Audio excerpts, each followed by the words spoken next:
Este sale cámara, pero no sale. Ahí está. Listo. Bien.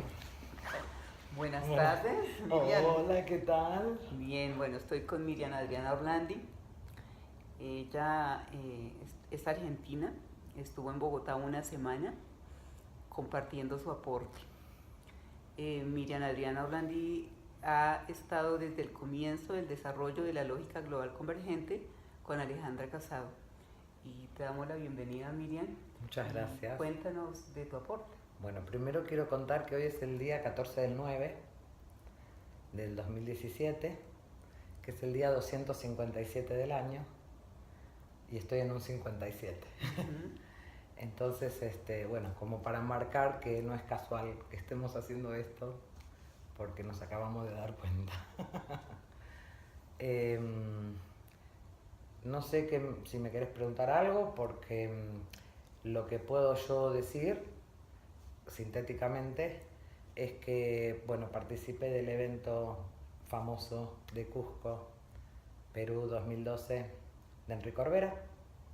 Fui como alumna, entre comillas, porque yo estaba en una gran crisis particular, y a partir de ahí se dio este desarrollo maravilloso de unir Hammer con Corbera y con Garnier, y el desarrollo de Alejandra Casado, del desdoblamiento del tiempo, y que mi receptor particular fue un desarrollo de resignificar las herramientas de la biodescodificación a lo que hoy llamamos bioconvergencia.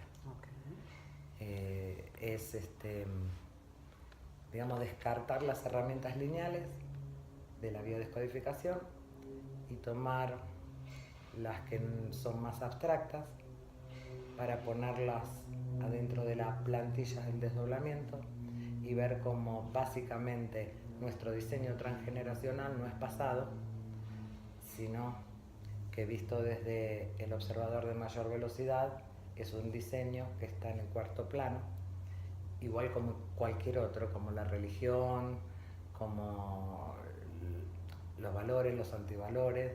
O sea, es una manera de relacionarnos con los vínculos, que nosotros lo vemos desde el concreto, una repetición muchas veces, y en realidad es visto integrando el abstracto a ese concreto, podemos darnos cuenta que en definitiva es solamente un pequeñito recorrido para mostrarnos el error de la supervivencia. Que es tan condenado el error. Es tan condenado porque se toma como que no me puedo equivocar. En cambio, si lo pasamos todo esto a informática, por ejemplo, el error perfecciona el sistema. Desfragmenta el disco y optimiza el funcionamiento. El informe de los errores. Exactamente. Miriam, ¿y cómo vivenciaste este encuentro 54-57? Bueno, el 54 es Argentina, para el que no sabe, 57 es el parámetro Colombia, que juntos suman 111, ¿no? Entonces, lo único que yo pensaba concretamente que iba a ocurrir en este intercambio es poder bajar a plano juntos toda la plantilla.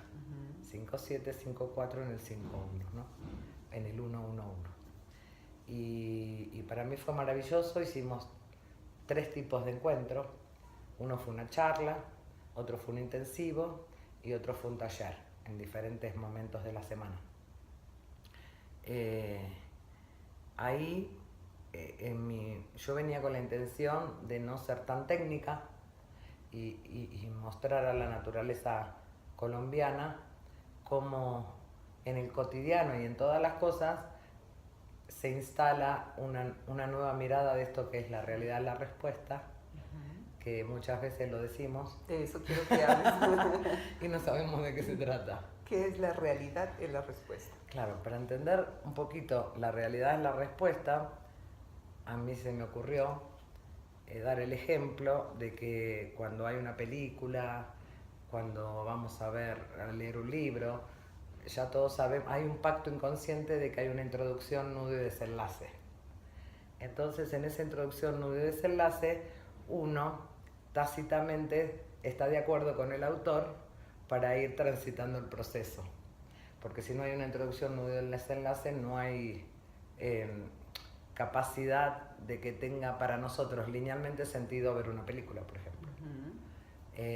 Pero a lo mejor no nos estamos dando cuenta, estamos proyectando en esa linealidad de la película, de un libro, de una música. O sea, una canción también tiene introducción, nudo y desenlace. Claro, todo lo que hacemos. Todo lo que hacemos, inclusive las cosas más inconscientes, por ejemplo, levantarnos, decidir qué ropa nos ponemos y vestirnos. Hay una introducción, un nudo y un desenlace. Linealmente vivimos así, en un eje X. Entonces, si nosotros podemos poner ese introducción, nudo y desenlace del eje X parado en el eje Y, nos podemos ver que la introducción está en el punto que genera el origen, el nudo está en el doble y el desenlace está en el desdoblado. Y como nosotros estamos habitando linealmente el desdoblado, la realidad es el final, no es el principio. Okay. Y eso aquí fue una de las cosas que se comprendió mejor, ¿no? No sé cómo se va a empezar a dinamizar en lo cotidiano, pero sí que cada cosa, que esta entrevista inclusive, es la finalidad de algo que primero tuvo un nudo y primero, antes que el nudo, tuvo un origen. Es decir, que esto ya fue. Desde el punto de vista del inicio, ya fue, pero para nosotros presente. Claro. Para nosotros en este cuerpo biológico. Okay. ¿Bien? Pero hay que tener ideas de espacio-tiempo, saber que estamos interconectados y que previo al concreto hay un abstracto, para que tengamos como respuesta la realidad presente. Si no, creemos que el contexto presente va a ir hacia un futuro desde esta misma línea, y no es así. Okay.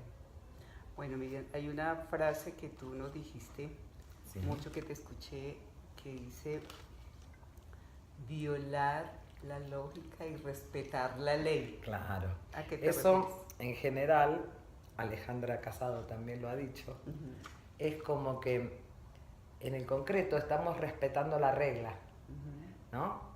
Por ejemplo, no vamos a ir por la calle atropellando a la gente con el auto, porque hay que respetar una regla. Pero si nosotros vemos que esa situación conflictiva no es el inicio, sino es el final, la lógica que lo opera va a ser otra. Entonces, vamos a ir por el concreto mirando y aceptando las reglas, pero violando la lógica que las generó. Okay. ¿Bien? Había un ejemplo muy lindo que había salido y ahora no lo recuerdo. ¿Vos te acordás? No. Que yo dije, eso es... ya me acordé. Parece muy dramático, pero una de las personas que asistió al último taller había sido encerrada por loca hace un par de meses, ¿no? Porque ella se desbordó porque no aceptaba su contexto, pero es la primera vez que venía y escuchaba hablar de la lógica convergente. Pero ella sabía que no estaba en una crisis de locura, sino que había algo que ella no sabía desde dónde mirar, porque estaba desbordada, pero realmente era una crisis concreta. Pero ella estaba muy tranquila en su abstracto. Esto lo ponemos ahora con estas palabras para explicar, pero ella no se lo sabía explicar. Y apareció en el último taller. Entonces estuvo un mes internada, medicada. Entonces yo le pregunto, ¿cómo es que salió? ¿No? ¿Cómo es que le dieron el alta al mes? Entonces ella me dijo, porque yo les hice creer que había sido un desborde emocional. Porque yo empecé a gritar primero que acá había un salto cuántico, y cuando me di cuenta que en el contexto me hubieran dejado todo el año encerrada y me empezaron a medicar y me tenían así, yo pensé, bueno, no voy a decir nada, voy a ver qué pasa conmigo y voy a creer que esto es un spa, ¿no? Un lugar de vacaciones, no es una clínica psiquiátrica. Entonces, sin saber, ella respetó la regla pero violó la lógica. Okay. ¿Bien? Y ahora todo se le acomodó. Quizás un ejemplo muy extremo, pero lo hacemos todo el tiempo. Cuando violar la lógica es por asumir que hay algo previo al concreto con mayor velocidad. No que vamos a andar violando gente textualmente, a eso me refiero. Entonces nosotros en un consultorio cotidiano todo el tiempo nos estamos relacionando con un montón de diseños que van viviendo el día a día desde las reglas, tanto sean legales como las reglas de una casa, como las reglas de viales, como las reglas del aeropuerto, como las reglas, o sea, tiene que haber un orden lineal para que las cosas estén organizadas. Pero eso no significa que si yo estoy expandiendo conciencia, o sea, viendo más cuadros, dentro de ese orden lineal no permita que aparezca una lógica diferente. Y esa es la lógica diferente, es la que va a dinamizar el diseño, al punto de que puedo despegar los elementos del diseño. Bueno, con esto te referirías también a que no hay que cambiar nada ni a nadie. No, por supuesto que todo es personal. O sea, cada uno puede verlo desde el propio receptor antena. No puedo estar pensando que yo voy a hacer tal o cual cosa para que me dé un resultado, hablando de lógica, o para que el otro cambie. Porque mi conexión es con toda la plantilla. Y desde mi perspectiva, el tiempo y espacio, lento o rápido, va a ser ese fractal de una coordenada global. De eso te iba a preguntar, porque yo veo que tu aporte, o sea, incluye todos los elementos. Sí. Pero como que tu foco es el árbol transgeneracional o el diseño. El diseño transgeneracional. Claro, porque el diseño transgeneracional, que no tiene buena prensa, tenía mala prensa, se piensa que es que voy linealmente al pasado a ver qué conflicto tuvo mis ancestros. Y como el pasado, presente y futuro están al mismo tiempo, en realidad no estoy yendo al pasado. Con una lógica previa de vacío, en ese 4-7 está absolutamente todos los elementos que se pegan en el 4 para que yo los baje al 1. O sea, eso ancestral que uno cree que está en el pasado, en realidad está al mismo tiempo que el 7 y que el 1. Claro. Solo que ese código, al que no asume el vacío, no despega y vuelve a la repetición. Es como que en un puzzle, en un rompecabezas, nosotros cuando abrimos ese mapa transgeneracional es simplemente ver el código de los elementos con que fue hecho el diseño. Una vez que vemos con qué elementos se hizo el diseño, nos podemos apropiar del diseño. Una vez que nos apropiamos del diseño, no vamos por condición, sino por elección. Y hay una reparametrización muy interesante, que en la biodescodificación, digamos, tradicional, es una reparación lineal, que no es eso lo que estamos hablando. No es eso, no tiene nada que ver. No tiene nada que ver. Claro, de 4 para abajo. Claro, vuelve a ser corriente continua, entonces porque repito siempre las mismas cosas, ta.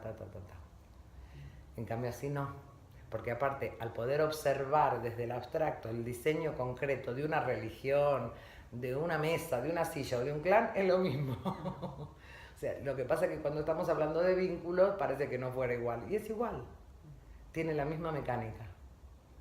Tiene la misma mecánica que descubrir el código de barras de un producto. Código de barras de un producto en cualquier lugar del mundo te va a decir cuándo vence el producto, qué producto es, cómo fue hecho. Pero vos no podés apropiarte del producto si no sabés vos los elementos que tienen para hacer otra versión de ese producto. Igual el código de barras se lo vas a respetar, que sería el ADN o el DNI. Que es lo mismo. O sea, es la manifestación concreta de un producto. Pero ese producto lo vemos bárbaro, lo vemos muy gráfico cuando se refiere a un objeto. Pero cuando ese producto soy yo en relación al árbol transgeneracional o a mi diseño previo, no nos gusta. Y creemos que estamos hablando de pasado. Claro. Pero no estamos hablando de pasado. Porque todo está ocurriendo al mismo tiempo si lo podemos mirar desde el 7 y no desde el 1. No es lo mismo ver desde el concreto que desde el abstracto, nada que ver. Pero para que todo eso funcione, tenemos que aceptar, tenemos que resonar con que hay un vacío que funda todas las cosas. Y dentro de todas las cosas está nuestro envase biológico relacionado con la red concreta que tenemos en un clan. Eso me gustó, el envase. El envase, ¿no? Somos el envase intermediario para mostrar el error. Y nada más. ¿Cómo viste a este parámetro 57? Bueno, el parámetro 57 lo veo, digamos, que no se pueden dar cuenta de su sumisión ni de su delincuente, ¿no? Con toda la gente que estuve. Me tratan de usted o se tratan de usted sin darse cuenta. Entonces, y me dicen, no, ¿cómo? No te estoy tratando de usted. Su merced. Su merced, a sus pies, doña, ¿no? Todo eso. Y no está bien ni está mal. Simplemente que hay una sumisión en la trastienda que no es reconocida. Okay. Entonces, aparte me llamó mucho la atención, les cuento. Yo no sabía que acá la gente está dividida en estratos sociales. Sí. Pero así, muy ya figura en todas las boletas, en los impuestos, entonces tenés estrato social. Entonces, a partir de ese estrato social, que llamativamente es del 1 a 6, sí. Es como que tú, aparte de tu DNI o de tu ADN, tienes un código inamovible. Entonces, se asume que se divide en grupos la gente, las personas, y que están los que tienen las posibilidades, los 6, y los unos simplemente tienen que recibir en el plano desde subvenciones hasta manipulaciones. Y es aceptado totalmente, ¿eh? Es aceptado totalmente. Pero lo llamativo es que los estratos altos no se dan cuenta y los estratos bajos no se dan cuenta de ese intercambio. Justo de eso te iba a hablar, porque tú comentabas que las personas que accesaban a este tipo de eventos en Argentina eran estrato medio. Había clase media. Siempre que hay este tipo de eventos, por empezar, que nadie piensa que no puede ir, ¿no? O sea, que ya no hay inconscientemente algo que esto no es para mí. Okay. Y que hay, por llamarlo como en Colombia, muchos estratos sociales, clase media más o menos, que de alguna manera, si resuenan, pueden acceder a un evento, de cualquiera, tanto un evento grande como el de Alejandra, cuando es con mucha gente, nuestras charlas que hacemos en Bioconvergentes, o sea, una sesión particular, digamos, en algún lado podemos intercambiar. Y acá en Colombia solamente accede las personas de estratos sociales altos. Con alto poder adquisitivo. Sí. Y eso que, digamos, internacionalmente, si ponemos en dólares, es menos que en cualquier otro lugar del mundo.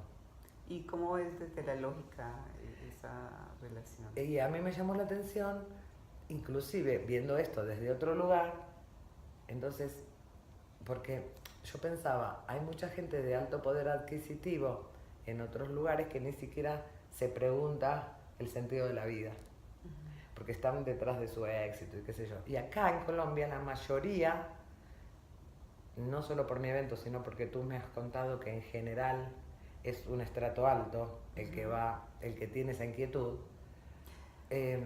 Bueno, sí. No tanto el que tenga esa inquietud, sino el que puede pagar. Sí, pero tiene que tener la inquietud. Okay.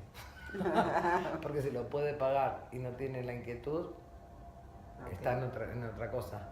Entonces y lo que me di cuenta es que hay una gran disconformidad a pesar de los recursos económicos, que no tiene nada que ver con esto, pero me llamó la atención porque he estado en España, en Perú, y ya he estado otra vez acá en Colombia. Esto es Bogotá, no sé si lo habíamos aclarado, y en Argentina, y bueno, me llamó la atención eso, que es como una élite del desdoblamiento. ¿Y querrá decir eso que no estamos preparados o que ¿Cuál es el rol 57 ahí? Yo lo que puedo, no sé si 57, pero yo lo que sí veo que en este momento, por mi experiencia, hay mucha disconformidad con el rol concreto que está viviendo la sociedad colombiana y no puede ver otra versión. Y básicamente, como hay una categorización, los que tienen más poder adquisitivo es como que sienten que son los que pueden verticalmente cambiarle al ciudadano común. Pero es una manera también de tener poder. Porque inclusive, vos me habías comentado, todos me comentaron que ustedes en los impuestos, aunque gasten, por ejemplo, la luz, el gas o los impuestos básicos, los servicios básicos, ya por usarlos tienen otra categoría básicamente de dinero, porque de ahí les sacan para los estratos bajos. Sí. Entonces siempre hay como una cosa de poder y de que el otro de que le den. Okay. ¿No? Eso más o menos es lo que estuve viendo concretamente, ¿no? Bien, ¿cómo viste al ciudadano común? Un ciudadano común. Bueno, en mi experiencia desde 2013 es la primera vez que una empleada doméstica en un país en donde el empleado doméstico está muy relegado participa del evento completo y haciendo un ping-pong espectacular. Todo el tiempo.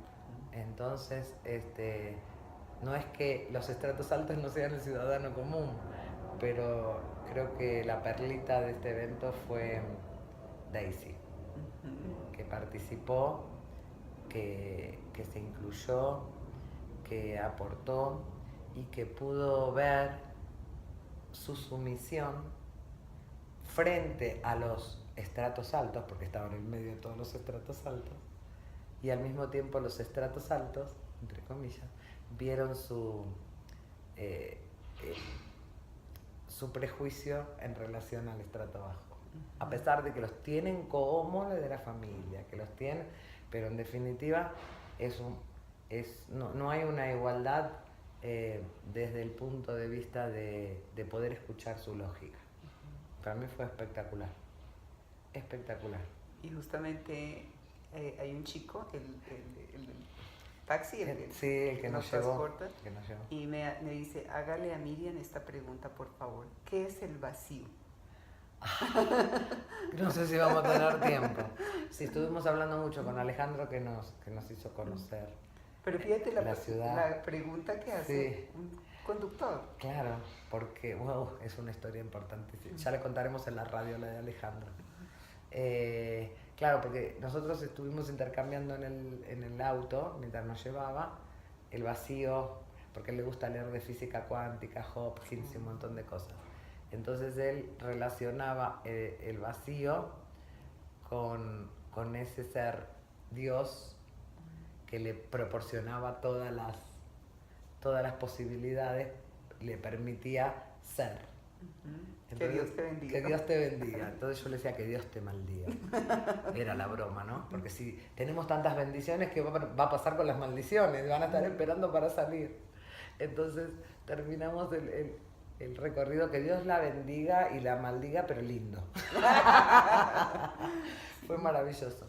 Entonces, bueno, el vacío es la coherencia de todas las cosas sin que haya nada y habiendo todo, y todas las posibilidades. O sea, desde ahí, ya cuando nosotros ponemos...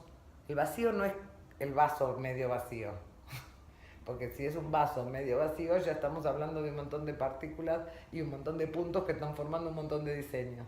En el vacío no hay diseño, el pasado, presente y futuro están al mismo tiempo, y es una perspectiva que nos cuesta mucho desde la linealidad poder asumir para poder integrar lo concreto.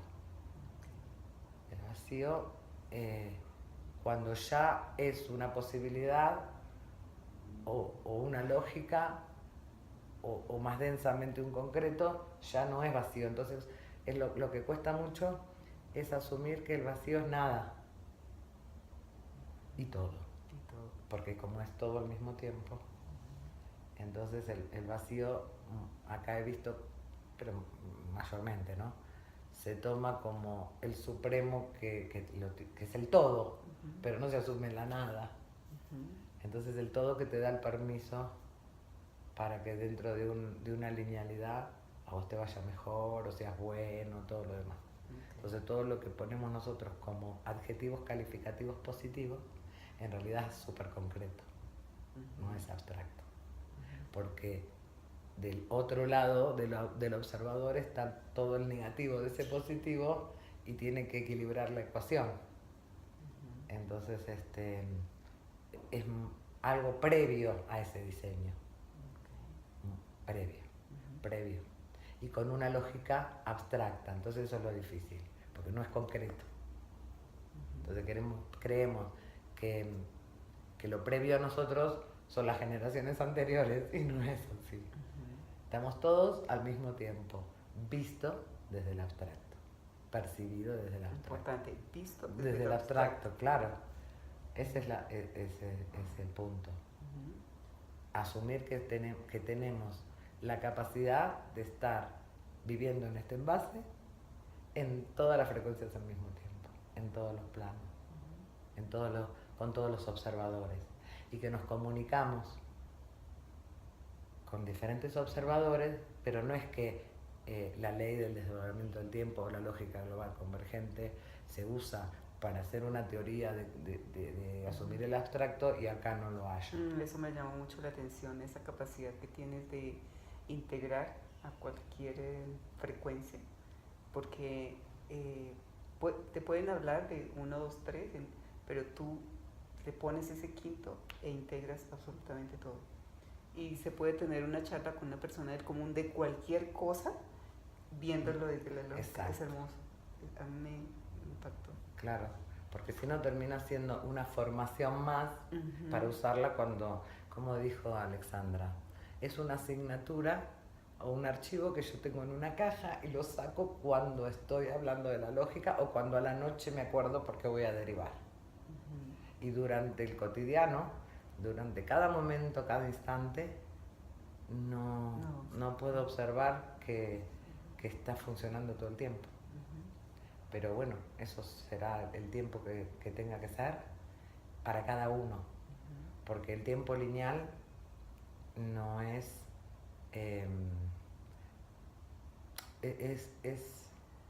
el propio. Y no hay competencia de cuánto tiempo, porque desde el abstracto, vuelvo a repetir, todo está sucediendo al mismo tiempo. Y una pregunta un poquito más personal. ¿Cómo es Miriam Adriana Orlandi en tu día a día con la lógica? ¿Y cómo era, si se puede decir, sin la lógica?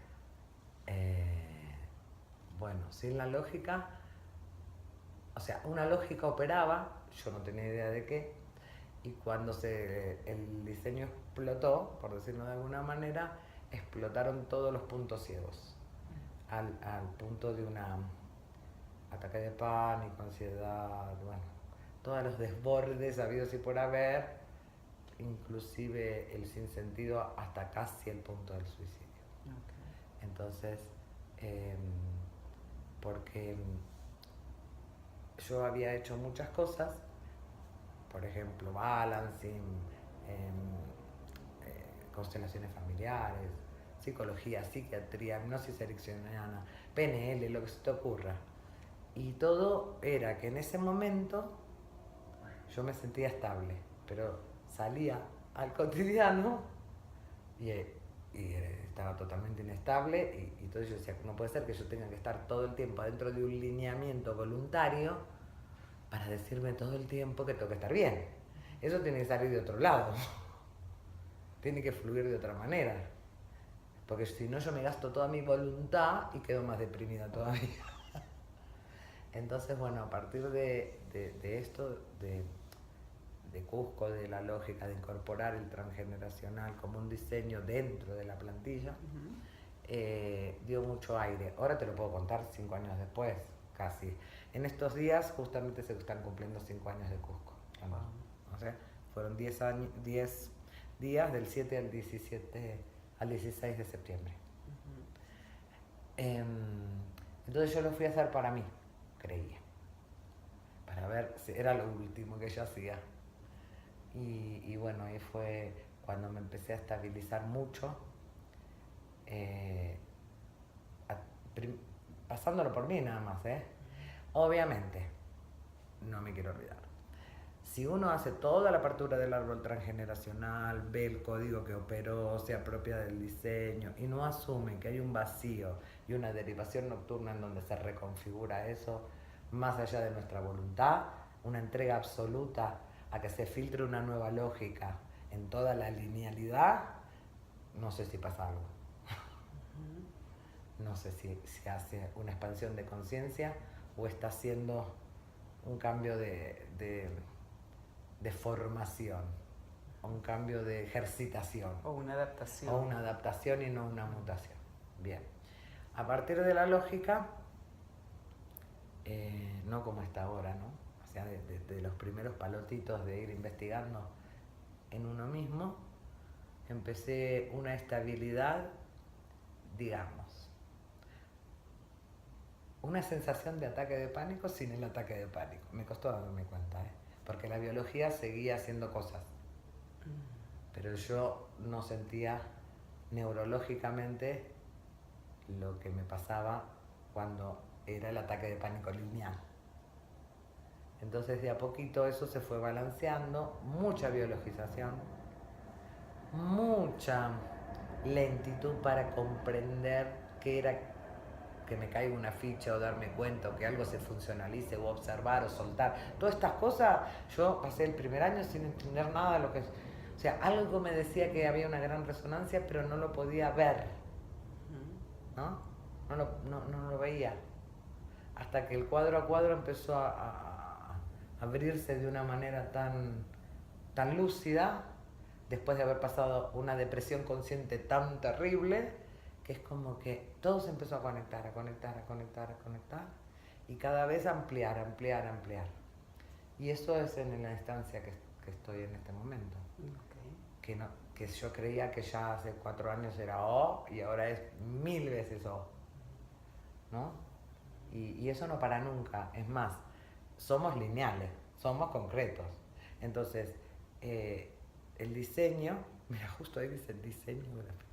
El diseño siempre va a contener el error para explorar. No puede ser de otra manera. El diseño de por sí ya es error, porque está concreto y tiene que explorarlo.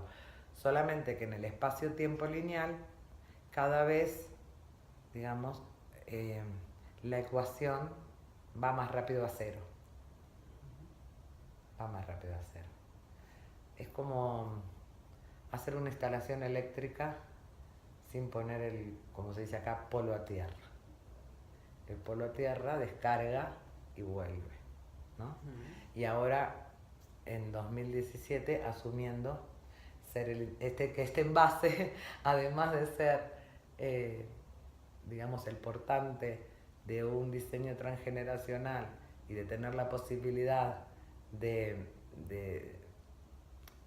tener todas las frecuencias al mismo tiempo, es un portante también de la comunicación Sol-Tierra.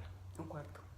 Es claro, porque lo que es el 1 en relación al 7 es un 4 en relación a los 2 7, al negativo y o sea, al 7 desplegado en lo más denso y en lo más sutil, ¿no?